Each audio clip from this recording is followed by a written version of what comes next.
Evening స్నాక్స్లోకి చాలా టేస్టీగా ఉండే మీల్ మేకర్ పకోడీని ఎలా ప్రిపేర్ చేసుకోవాలి చూసేద్దాం ఫ్రెండ్స్. మనకి చాలా తక్కువ చోట్ల అయితే ఈ మీల్ మేకర్ పకోడీని దొరుకుతుంది ఫ్రెండ్స్.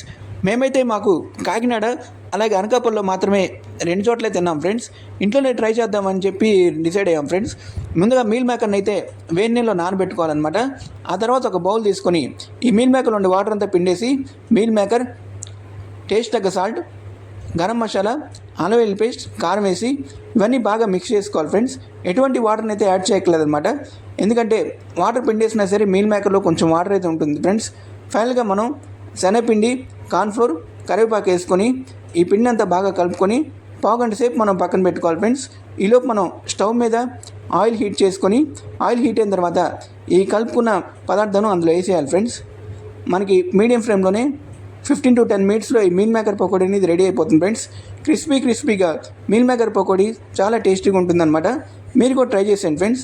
చూడడానికి మనకి చిట్టి పునుగులకే ఉన్నాయి కదా. ఇంకెందుకు ఆలస్యం, మీరు కూడా ట్రై చేసేయండి. Thanks for watching.